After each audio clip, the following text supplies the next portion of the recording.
مبحث بعدی درست کردن تانگرام هست و اینکه ببینیم تانگرام در درس ریاضی پایه 4 چه کاربردهایی داره. برای اینکه اینجا به شما آموزش بدیم که چطور یک تانگرام رو میتونیم رسم کنیم، یک مربع به ضلع 21 سانتی متر رو پای تابلو نصب کردم. همزمان با شما دانش آموزان هم میتونن تانگرام رو روی فیشبرگ های خودشون رسم کنن. اندازه مربع ها مهم نیست، مهم این هست که اون ضلع هایی که گفته میشه و اون خط ها درست و به اندازه باشه. ما اول میام یکی از قطرهای این مربع رو به طور کامل رسم میکنیم.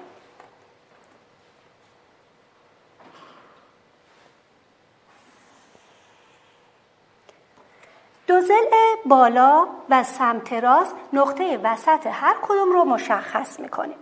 اینجا چون مربع ما هر ضلعش 21 سانتی متر هست، نقطه وسط میشه 2.5.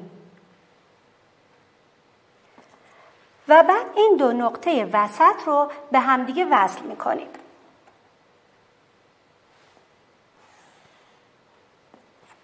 حالا قطر دوم مربع رو رسم میکنیم، منتها نه به صورت کامل، بلکه از رأس پایین سمت چپ تا ضلع دومی که کشیدیم.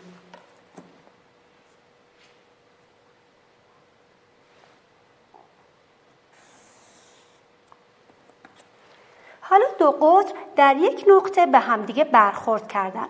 از نقطه تقاطع تا قسمت بالا رو اندازه میگیریم و نقطه وسط رو مشخص میکنیم که اینجا میشه 15 سانتی متر، نقطه وسط میشه 7.5. نیم قطر پایینم همینجور، نقطه وسطش رو که 7.5 هست علامت میزنیم. حالا از نقطه وسط به ضلع روبرو یا اون نقطه برخورد وصل میکنیم.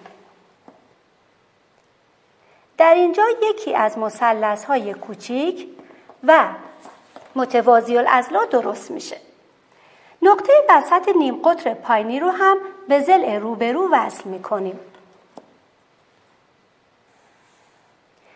که در اینجا هم یکی از مثلث‌های کوچیک و مربع درست میشه. الان ما یه تانگرام داریم با 7 قطعه اعجاب انگیز که میتونیم با این 7 قطعه بیش از صدها شکل درست کنیم. در تانگرام 2 مثلث بزرگ داریم، 2 مثلث کوچیک، متوازی الاضلاع، 1 مربع و 1 مثلث متوسط. پس یکی از کاربردهای تانگرام درست کردن شکل‌های مختلف با این 7 قطعه هست که حتی در فصل‌های بعدی از این استفاده می‌کنیم. در فصل‌های بعدی خواهیم دید که بگن با تانگرام شما بیان 4 ضلعی‌های مختلف مثل زوزنقه، مستطیل، مربع و متوازی الاضلاع رو بسازید که الان ما این فعالیت رو اینجا انجام میدیم.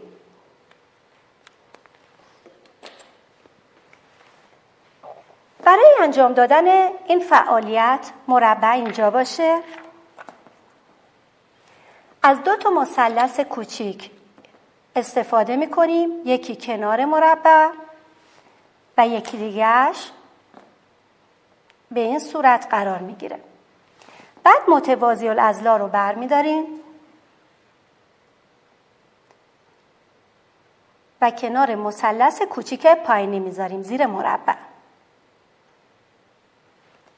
بعد مثلث متوسط رو برمی‌داریم و می‌ذاریم اینجا. ما الان 2 قطعه دیگه داریم. یکی از مثلث‌های بزرگ رو این طرف می‌ذاریم و مثلث بعدی رو اگر اینجا بذاریم 1 مستطیل درست میشه. اگر همین قطعه رو این سمت بذاریم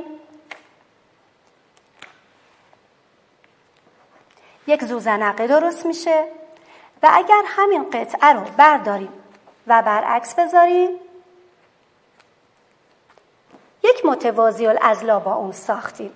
پس ما میتونیم با 7 قطعه تانگرام شکل‌های مختلف 4 ضلعی ها رو هم بسازیم.